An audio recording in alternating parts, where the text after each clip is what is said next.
लातूर. वेळ रात्री 12ची. वनवडा रस्त्यावर रात्री 12च्या सुमारास एक कार पेटत असते.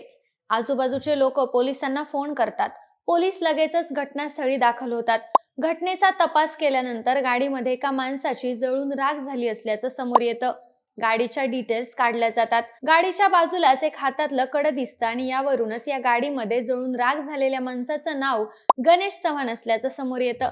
या घटनेबद्दल सगळीकडे हळहळ व्यक्त केली जाते आणि अशातच यामध्ये एक खतरनाक ट्विस्ट येतो. गाडीमध्ये जळून राख झालेला माणूस गणेश चव्हाण नसतोच. भलतंच कुणाला तरी या गाडीमध्ये कोंबून त्याला गणेश चव्हाण दाखवलं असल्याचा हा कट असतो. आणि आश्चर्याची गोष्ट म्हणजे हा कट स्वतः गणेश चव्हाणच रचलेला असतो. स्वतःलाच मारण्याचा कट रचण्यामागं गणेशचा नेमका काय हेतू होता आणि या सगळ्या प्रकरणाचा पर्दाफाश कसा झाला, या सगळ्या गोष्टी जाणून घेऊयात या व्हिडिओमधून. नमस्कार, मी निशा हिंगे आणि तुम्ही पाहताय विषयच भारी.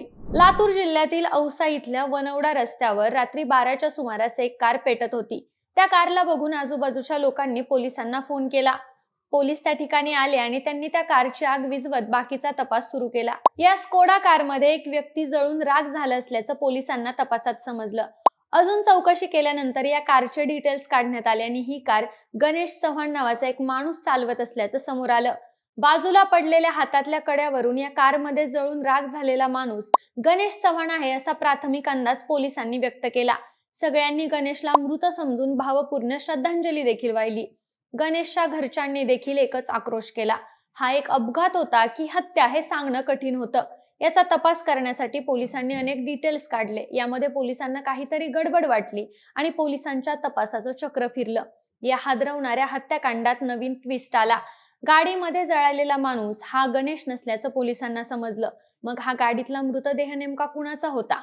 जर ही गाडी गणेश चालवत होता तर या गाडीमध्ये गणेशच्या ऐवजी दुसरा माणूस कसा आला? नेमकं घडलं काय? असे अनेक प्रश्न निर्माण झाले. तर गोविंद यादव नावाच्या एका निष्पाप व्यक्तीचा हा मृतदेह असल्याचं पोलिसांच्या तपासात समजलं. या सगळ्या हत्येचा बनाव गणेश चव्हाण यानंच केला होता. त्याला स्वतःचा अपघाती मृत्यू दाखवायचा होता आणि टर्म इन्शुरन्सचे पैसे घ्यायचे होते. गणेशने 1 कोटींचा टर्म इन्शुरन्स काढला होता आणि याचेच पैसे मिळवण्यासाठी त्याने स्वतःच्याच हत्येचा बनाव केला. अटक केल्यानंतर गणेशने या सगळ्या घटनेचा क्रम सांगितला. गणेशला याकतपूर रोड इथं गोविंद यादव नावाचा एक व्यक्ती भेटला. तो खूप दारू प्यायला होता. त्यानं गणेशकडे लिफ्ट मागितली. गणेशने या गोविंदला लिफ्ट दिली खरी, पण त्याच्या मागे गणेशच्या डोक्यात एक भयंकर कट शिजत होता. गणेशनं गोविंदला जवळच्याच एका ढाब्यावर नेलं आणि तिथं जाऊन त्याला पोटभर चिकन खायला घातलं आणि सोबतच दारू देखील पाजली. गोविंद इतका नशेत होता की त्याला धड बसता देखील येत नव्हतं. यानंतर गणेशनं या गोविंदला ड्रायव्हिंग सीटवर बसवलं. त्याला सीट बेल्ट लावला आणि आपल्या हातातलं कडं गोविंदच्या हातात घातलं. त्यानंतर वनवडा फाट्याजवळ गणेशनं या गाडीला पेटवून दिला आणि स्वतःचीच हत्या असल्याचा बनाव केला.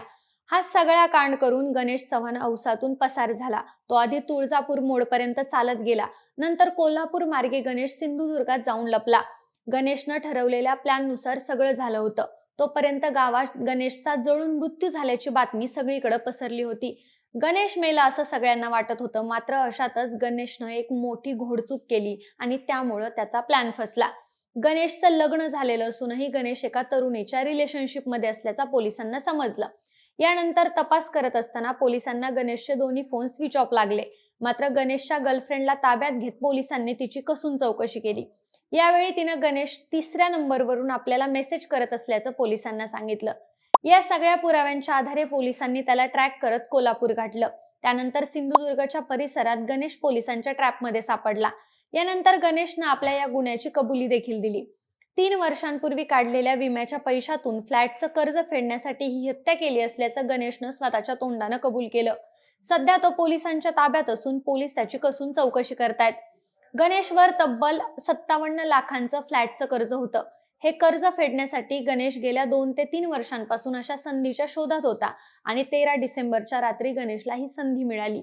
त्यामुळे त्याने स्वतःच्या हत्येचा कट रचत टर्म इन्शुरन्सच्या पैशांचा लाभ घेण्यासाठी एका निष्पाप व्यक्तीची हत्या केली. मंडळी, काही दिवसांपूर्वी उत्तर प्रदेशातील ब्रजघाट इथं देखील एका कपड्याच्या व्यापाऱ्यानं नोकराच्या नावानं त्याचा 50 लाखांचा विमा हडपण्यासाठी मृत्यूचा डाव रचला होता.